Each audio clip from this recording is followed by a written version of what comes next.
Hello students, welcome back to our YouTube channel सर्वेस study. बच्चों, आज हम आप सभी के लिए बहुत ही महत्वपूर्ण प्रश्न लेकर आए हैं जो कि कक्षा 10 विज्ञान से संबंधित प्रश्न हैं। और बच्चों, ये सभी प्रश्न आपकी बोर्ड परीक्षा में आए हुए प्रश्न हैं और मैं आशा करता हूं कि आगे जो आप 2021 में बोर्ड परीक्षा देने जा रहे हो उसमें भी ये सभी प्रश्न आएंगे, ये कन्फर्म है। तो बच्चों, जो भी कक्षा 10 का बोर्ड परीक्षा देने जा रहे हैं 2021 सत्र में, वो चैनल को सब्सक्राइब कर लेंगे, साथ ही साथ बेल आइकन भी प्रेस कर देंगे ताकि इस तरह की महत्वपूर्ण वीडियो का नोटिफिकेशन उनके पास सबसे पहले पहुंच जाए। और वीडियो को थोड़ा सा भी स्किप ना करें और वीडियो को एंड तक देखें, ठीक है बच्चों। तो यहाँ स्क्रीन पे पहला क्वेश्चन दिया हुआ है, कह रहा है कि 3 चालक तार जिनमें प्रत्येक का प्रतिरोध 6 ओम है समांतर क्रम में जुड़े हैं, उनका तुल्य प्रतिरोध बताइए। बच्चों, यहाँ पे दिया है कि 3 चालक तार हैं हमारे पास, जिनमें हर एक का जो प्रतिरोध है वो कितना है, 6 ओम है। मतलब प्रतिरोध का जो मान है वो 6 ओम है और वो किस तरीके से आपस में संयोजित हैं, समांतर क्रम में संयोजित हैं।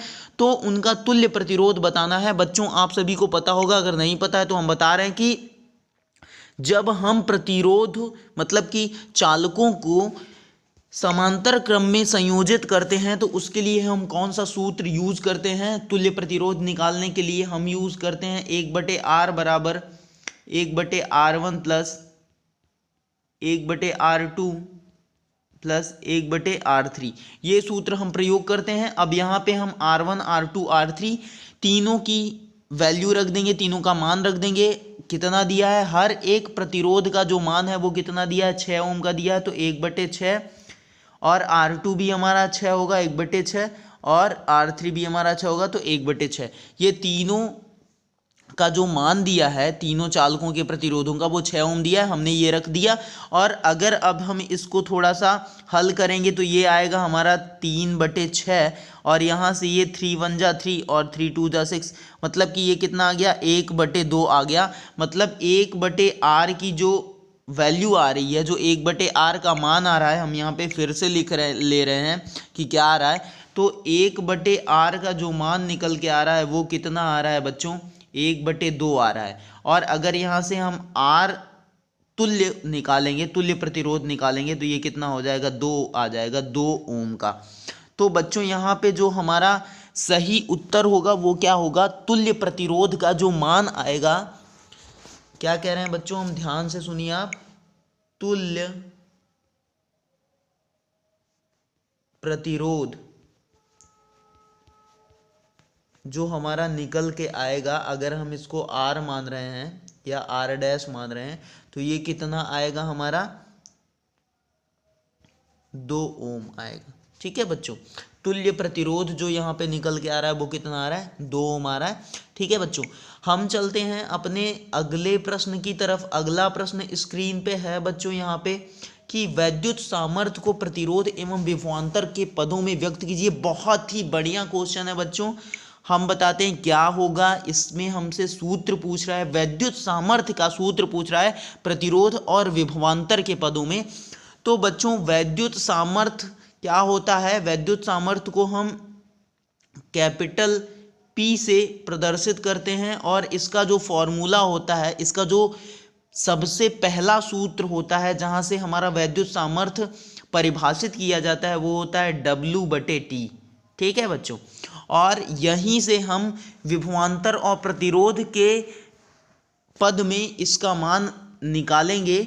या फिर हम अगर डायरेक्टली यहाँ पे बताना चाहें तो वो होता है हमारा V²/R।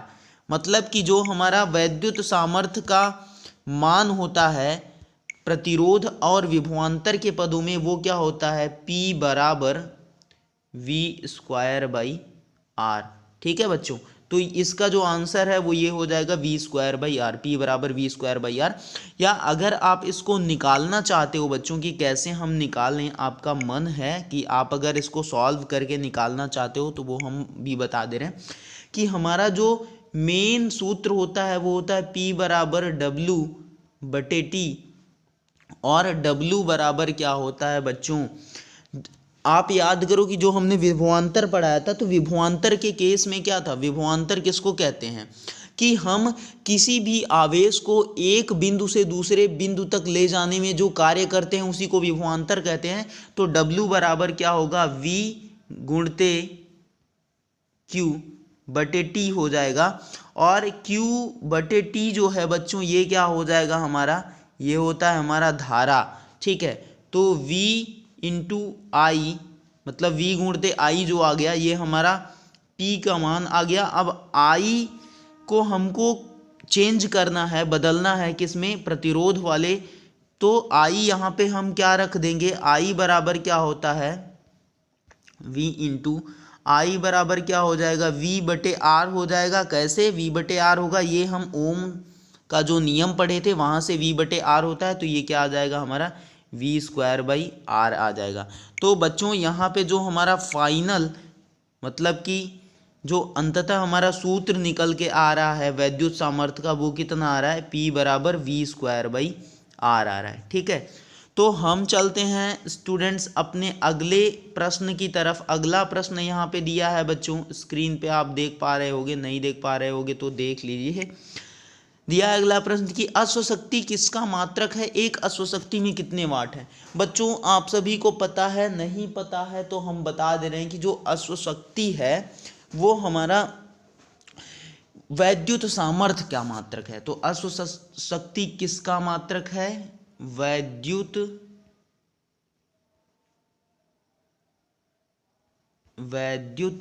सामर्थ्य। वैद्युत सामर्थ्य का मात्रक है। और एक अश्वशक्ति बराबर कितना होता है, 746 वाट होता है। ठीक है बच्चों, एक अश्वशक्ति बराबर, एक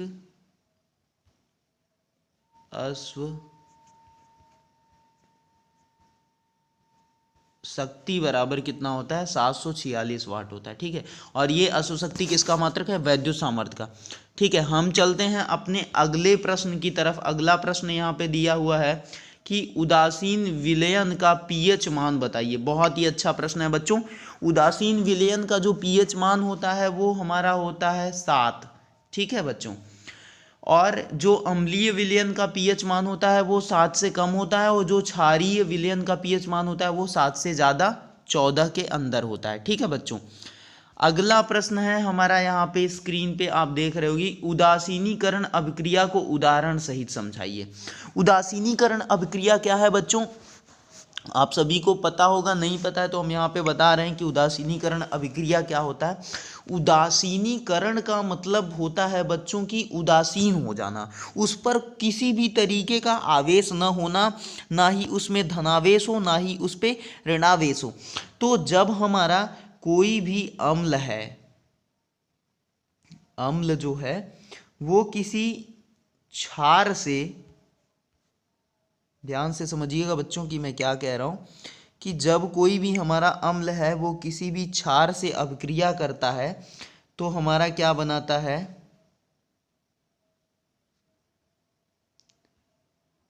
लवण बनाता है और इसी के साथ साथ पानी बनाता है। ठीक है, या आप कह सकते हो कि ये सॉल्ट और वाटर बनाता है। तो जब कोई भी अम्ल हमारा किसी क्षार से अभिक्रिया करके सॉल्ट और वाटर बनाता है तो इस अभिक्रिया को हम क्या बोलते हैं, उदासीनीकरण अभिक्रिया बोलते हैं। ठीक है, उदासीनीकरण इसको क्यों बोल रहे हैं, क्योंकि इसमें क्या हो रहा है, अम्ल और क्षार आपस में मिलकर एक दूसरे को उदासीन कर दे रहे हैं। और जो हमारा नमक बन रहा है बच्चों यहाँ पे, वो क्या है, उदासीन है एकदम। ठीक है, उस पर किसी भी तरीके का आवेश नहीं होता है। और अगर इसका हम एक उदाहरण दें तो हम क्या कह सकते हैं, हम एक अम्ल ले रहे हैं, हाइड्रोक्लोरिक अम्ल ले लिया हमने, और एक हमने यहाँ पे क्षार ले लिया, NaOH ले लिया, सोडियम हाइड्रोक्साइड, और इसका जब हम अभिक्रिया कराएंगे तो क्या बनेगा, हमारा सबसे फेमस, सबसे ज़्यादा प्रचलित हमारा यहाँ पे नमक बनेगा NaCl, और इसी के साथ हमारा पानी भी बन जाएगा, वाटर भी। ठीक है, तो ये इसका उदाहरण हो गया। और उदासीनीकरण अभिक्रिया किसको कहते हैं, मतलब जब कोई भी अम्ल किसी भी क्षार से अभिक्रिया करता है तो वो नमक और पानी बनाता है, और इस संपूर्ण प्रोसेस को, इस संपूर्ण क्रियाकलाप को हम क्या कहते हैं? उदासीनीकरण अभिक्रिया कहते हैं। ठीक है बच्चों।